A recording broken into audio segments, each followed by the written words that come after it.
নমস্কাৰ বন্ধুসকল, মই হিৰেণ। আজি আপোনালোকক এই ভিডিঅ'টোৰ জৰিয়তে আগবঢ়াইছোঁ যে আপোনালোকৰ এই 2025 বৰ্ষৰ এই মাহটোত মেষ ৰাশিৰ ব্যক্তিসকলে কেনেধৰণৰ ফলাফল লাভ কৰিব তাৰে সম্পূৰ্ণ তথ্য আপোনালোকক এই ভিডিঅ'টোৰ জৰিয়তে আগবঢ়াইছোঁ, যাতে আপোনালোকৰ সঠিক তথ্য লাভ কৰিব পাৰে। প্ৰথমে মোৰ এই চেনেলটো আপোনালোকে ছাবস্ক্ৰাইব কৰি থ'ব, যাতে মোৰ পিছৰ ভিডিঅ'বিলাক আপোনালোকে সহজে লাভ কৰিব পাৰে। লগতে মোৰ ভিডিঅ' যদি ভাল লাগে তেন্তে লাইক আৰু শ্বেয়াৰ কৰিব, কমেণ্ট কৰি আপোনালোকৰ মনোভাৱ প্ৰকাশ কৰিব।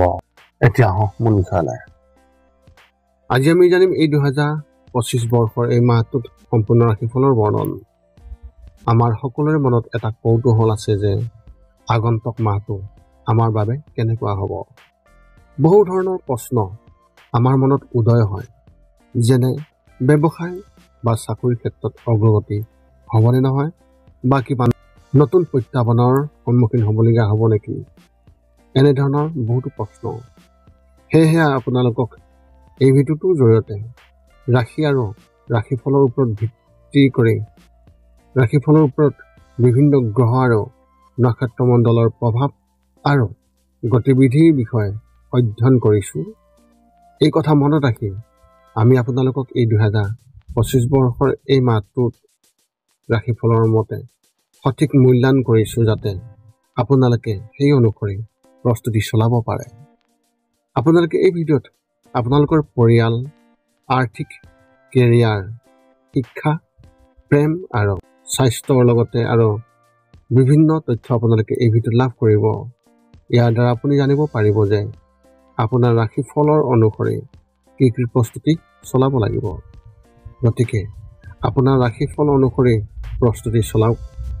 অৱশ্যে আপোনালোকক এইটো জনা উচিত যে এই ভিডিঅ'টোত দিয়া যি তথ্য, এই তথ্য কোনো ব্যক্তি হিচাপে নহয়, ৰাশিফলৰ ওপৰত হোৱা যি প্ৰভাৱ, সেই প্ৰভাৱৰ বিবেচনা অনুসৰিহে এই ভিডিঅ'ত উল্লেখ কৰা হৈছে এই সকলোবোৰ তথ্য। গতিকে এনেদৰে আপুনি আপোনাৰ জীৱনত ঘটিব পৰা সকলো কথাৰ তথ্য লাভ কৰক। গতিকে কোনো পলম নকৰাকৈ এতিয়া আমি এই 2025 বৰ্ষৰ এই মাহটোত যি ৰাশিফলৰ বৰ্ণন, সেই ৰাশিফলৰ বৰ্ণন আপোনালোকক আগবঢ়াইছোঁ। সৰ্বপ্ৰথম পাৰিবাৰিক জীৱনৰ ক্ষেত্ৰত তথ্য এনেধৰণৰ। আপোনাৰ পৰিয়ালৰ মংগলৰ ক্ষেত্ৰত এই মাহত নক্ষত্ৰৰ যি শুভ দৃষ্টি, সেই দৃষ্টি ইমান ভাল নহয়। আপোনালোকৰ মাজত কিছুমান ভাই ভনীৰ লগত সম্পৰ্ক ইমানেই টান হৈ পৰিব, ই গুৰুত্বৰ সম্ভাৱনা আছে। কথাবোৰ চৰম পৰ্যায়ত অপ্ৰীতিকৰ হৈ পৰিব পাৰে। এনে সম্ভাৱনা যিকোনো মূল্যতে পৰিহাৰ কৰিব লাগিব আৰু এই দিশত আপুনিও প্ৰচেষ্টা চলাব লাগিব। খং এৰিব লাগিব আৰু কোনো ধৰণৰ সংঘাতত সোমাবলৈ আপুনি চেষ্টা নকৰিব। পৰিয়ালৰ পৰিৱেশ যিয়েই নহওক বৰ সুখদায়ক নহয়। সদস্যসকলৰ মাজত সম্প্ৰীতি দেখিবলৈ পোৱা নাযায়। আৰ্থিকভাৱেও আপোনালোক সকলোৱে বৰ ভাল প্ৰদৰ্শন কৰিব নোৱাৰিব। সেয়েহে নিজৰ খৰচ নিয়ন্ত্ৰণত ৰাখিব লাগিব। শিক্ষা আৰু কেৰিয়াৰ ক্ষেত্ৰত এনেধৰণৰ। আপোনাৰ শৈক্ষিক কাম কাজ এই মাহত ফলপ্ৰসূ হ'ব, কাৰণ বেছিভাগ সময়তে আপোনাৰ লগত শুভকামনা থাকিব। অভিযান্ত্ৰিক পাঠ্যক্ৰম গ্ৰহণ কৰাসকলে এই মাহত বিশেষভাৱে উপকাৰী সময় আশা কৰিব পাৰে। কলাৰ প্ৰতি আগ্ৰহীসকলেও আশা কৰিব পাৰে, বা কাৰিকৰী ব্যৱসায় কৰাসকলৰ বাবে এই সময় অতি উপকাৰী বুলি প্ৰমাণিত হ'ব। এই মাহৰ ভিতৰত আপোনালোকৰ বেছিভাগেই চিন্তাৰ স্পষ্টতা আৰু চোকা মানসিক ক্ষমতাৰে ধন্য হ'ব, যিয়ে শিক্ষণ দ্ৰুত আৰু সহজ কৰি তুলিব। প্ৰতিযোগিতামূলক পৰীক্ষাৰ প্ৰাৰ্থীসকলেও সফলতাৰ আশা কৰিব পাৰে, কিন্তু কঠোৰ পৰিশ্ৰমৰ অন্ততহে। এই মাহত আপোনালোক সকলোৱে কঠোৰ পৰিশ্ৰমৰ অন্ততহে সফলতা লাভ কৰিব। ব্যৱসায় আৰু চাকৰিৰ ক্ষেত্ৰত এনেধৰণৰ আপোনাৰ ব্যৱসায়িক সম্ভাৱনাৰ বাবে বৰ ভাল লক্ষণ নহয়। আপোনাৰ ঊৰ্ধ্বতৰ বিষয়াৰ লগত গুৰুত্বৰ মতানৈক্য হোৱাৰ স্পষ্ট সম্ভাৱনা আছে। আপুনি এনেকুৱা হ'বলৈ নিদিব আৰু এনে পৰিস্থিতিৰ পৰা হাত সাৰিবলৈ আপুনি সঠিকভাৱে কাম কৰা উচিত। চেষ্টা কৰক আৰু সমস্যাৰ যিবোৰ স্থান সেই স্থানবোৰত আগতীয়াকৈ অনুমান কৰক। এই ক্ষেত্ৰত আপুনি আপোনাৰ চাৰিওফালে বিশেষভাৱে চকু ৰাখিব লাগিব।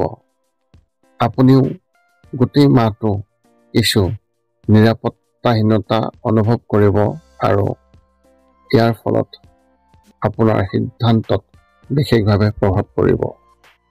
আপুনি পৰ্যাপ্ত কাৰণ নোহোৱাকৈ চাকৰি বা ব্যৱসায়িক কাৰ্যকলাপত দ্ৰুত পৰিৱৰ্তনৰ পথ বাছি ল'ব পাৰে।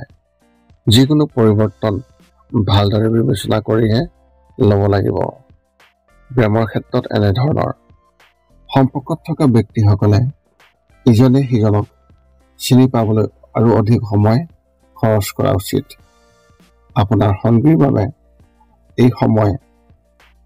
এটা সময় উলিয়াওক আৰু আপোনাৰ আবেগ শ্বেয়াৰ কৰক। ইয়াৰ ফলত আপোনাৰ সংগীৰ সৈতে সম্পৰ্ক শক্তিশালী হ'ব। ইয়াৰ লগতে সংগীৰ অনুভৱক সন্মান কৰক আৰু সংগীৰ ওপৰত নিজৰ ধাৰণা জাপি নিদিব। এই মাহত এনে কথা বতৰাত লিপ্ত নহ'ব যাৰ ফলত আপোনাৰ সম্পৰ্কত সংঘাত বৃদ্ধি পাব পাৰে। এই মাহত যিসকলে নিজৰ সম্পৰ্কক আগুৱাই নিব বিচাৰি আছে তেওঁলোকে পিতৃ মাতৃৰ সৈতেও বিশেষভাৱে কথা পাতিব পাৰে। স্বাস্থ্যৰ ক্ষেত্ৰত এনেধৰণৰ এই মাহত আপোনাৰ সন্মুখত থকা নক্ষত্ৰৰ ফলে এক বিশেষ সংমিশ্ৰণ আনিব।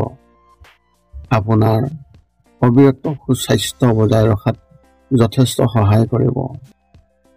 আপোনাৰ পেট আৰু পাচন অংগবোৰ সহজে বিচলিত হোৱাৰ যিকোনো প্ৰৱণতাই যথেষ্ট সকাহ দিব। এনেদৰে বুকুৰ দীৰ্ঘদিনীয়া ৰোগ যেনে কাহ, চৰ্দি, হাঁফানিও যদিহে আছে ই আপোনাৰ সকাহ পাব। দাঁতৰ ক্ষেত্ৰত বিশেষ সাৱধান হোৱাৰ কাৰণ আছে কিয়নো ই আপোনাক আমনি কৰিব। কিন্তু দন্ত চিকিৎসাৰ সঠিক যত্ন ল'লে আপুনি নিশ্চয় ইয়াৰ পৰা সকাহ পাব পাৰে। তদুপৰি আপোনাৰ খিংখিঙীয়া হোৱাৰ প্ৰৱণতা থাকিব পাৰে আৰু মানসিক অৱস্থা সামান্য বিকাৰগ্ৰস্ত হ'ব পাৰে বুলি সম্ভাৱনা দেখিবলৈ পোৱা গৈছে। শান্ত আৰু ভাৰসাম্য ৰক্ষা কৰি থাকক, কাৰণ অলপ কষ্ট কৰিলে আপোনাৰ মানসিক আৰু শাৰীৰিক স্বাস্থ্য যথেষ্ট ভাল হ'ব। মেষৰাশি ব্যক্তিসকলৰ বিশেষ তথ্য অনুসৰি মাহৰ প্ৰথম সপ্তাহত পৰিয়ালৰ সৈতে সময় কটোৱাৰ সুযোগ থাকিব। এই সময়ত মাটি, যান-বাহন ইত্যাদি কিনিব পাৰিব। এই সময়ত ভৱিষ্যতৰ বাবে নতুন ব্যৱসায়িক পৰিকল্পনাও কৰিব পাৰিব। আপুনি কিছুমান দায়িত্ব পালনত ব্যৰ্থ হ'ব পাৰে, যাৰ ফলত ভৱিষ্যতে আপোনাৰ ক্ষতি হোৱাৰ সম্ভাৱনা আছে। নিবনুৱাই কৰ্মসংস্থাপন পাব পাৰে। আপুনি নতুন ঠাইলৈ যোৱাৰ পৰিকল্পনাও কৰিব পাৰে। ব্যৱসায়ত কিছু অসুবিধা হ'ব পাৰে, কিন্তু আপুনি ইয়াৰ সৈতে মোকাবিলা কৰিব লাগিব। কেৰিয়াৰ এটা চিন্তাৰ বিষয় হ'ব পাৰে। এতিয়া আপুনি সকলো তথ্য লাভ কৰাৰ পিছত এই 5টা কাম কৰিবলৈ আপুনি যিমান পাৰে চেষ্টা কৰক। সৰ্বপ্ৰথমটো হৈছে আপুনি আপোনাৰ শৰীৰটো সুস্থ কৰি ৰাখিবলৈ দৈনিক যোগাসন কৰক, য'ত মূলতঃ 10 মিনিটৰ বাবে ওমকাৰ মন্ত্ৰ, 10 মিনিটৰ বাবে কপালভাতি আৰু 10 মিনিটৰ বাবে অনুলোম বিলোম। ইয়াৰ লগে লগে আপোনাৰ শাৰীৰিক আৰু মানসিক স্বাস্থ্য একেবাৰে নিখুঁত হৈ থাকিব। 2 নম্বৰতে হৈছে ৰাতি শোৱাৰ আগতে নিস্তব্ধ আৰু নিৰ্জন ঠাইত 10 পৰা 20 মিনিট ধ্যান কৰিব লাগে। ইয়াৰ দ্বাৰা দুটা উপকাৰ পোৱা যায়। এটা হ'ল আপুনি ভাল টোপনি পাব আৰু দ্বিতীয়টো হৈছে পিছদিনা আপুনি সতেজ অনুভৱ কৰিব। ধ্যান কৰি থাকোঁতে মধ্যমীয়া শব্দৰ শান্ত সংগীতো আপুনি শুনিব পাৰে। 3 নম্বৰতে হৈছে প্ৰতি মংগলবাৰে পুৱা নিশ্চয় হনুমান চালিচা পাঠ কৰক আৰু হনুমান মন্দিৰ দৰ্শন কৰক, নতুবা আপুনি বিষ্ণু মন্দিৰ দৰ্শন কৰক। ইয়াৰ দ্বাৰা আপোনাৰ আৰু আপোনাৰ পৰিয়ালৰ যিকোনো সদস্যৰ সংকট দূৰ হ'ব আৰু সদায় সুখ আৰু শান্তি থাকিব। 4 নম্বৰটো হৈছে ঘৰৰ বাহিৰত গৰু আৰু কুকুৰক প্ৰতিদিনে আপুনি পাৰিলে খাদ্য খুৱাব লাগে। খাদ্য খোৱাওক আৰু যদি পাৰে চৰাই চিৰিকটি আদিকো খাদ্য আৰু পানীৰ যোগান ধৰক। এই পৃথিৱীখন যিমান আমাৰ সিমানেই সিহঁতৰ। নিতৌ ইহঁতক খুৱাই আমি তেওঁলোকৰ পৰা এক আশীৰ্বাদ লাভ কৰিব পাৰোঁ আৰু আমাৰ ওপৰত থকা গ্ৰহবোৰৰ কুপ্ৰভাৱ দূৰ হ'ব। সদশেষত 5 নম্বৰটো হৈছে আপুনি পাৰিলে মাজে মাজে চৌপাশৰ দুখীয়া ব্যক্তিসকলক আপুনি পাৰিলে সহায় কৰক আৰু ভোকাতুৰ ব্যক্তিসকলক আপুনি পাৰিলে খুৱাবলৈ চেষ্টা কৰক। যদি আপোনাৰ মনত এতিয়াও জ্যোতিষ সম্বন্ধীয় কিবা প্ৰশ্ন আছে তেন্তে আপুনি আমাক এই ভিডিঅ'ৰ তলত কমেণ্ট কৰি আপোনাৰ প্ৰশ্ন অৱগত কৰক আৰু আমি আপোনাক আপোনাৰ প্ৰশ্নৰ উত্তৰ দিবলৈ আমি সকলো সময়তে সাজু আছোঁ। যদি মোৰ ভিডিঅ'টো ভাল লাগিল তেন্তে লাইক শ্বেয়াৰ কমেণ্ট কৰিব। চেনেলটো ছাবস্ক্ৰাইব কৰি থ'ব যাতে পুনৰ অন্য এটা ভিডিঅ'ৰ জৰিয়তে আপোনাৰ লগত সম্পৰ্ক ৰাখিব পাৰোঁ। পুনৰ লগ পাম অন্য এটা ভিডিঅ'ত। আজিলৈ ধন্যবাদ।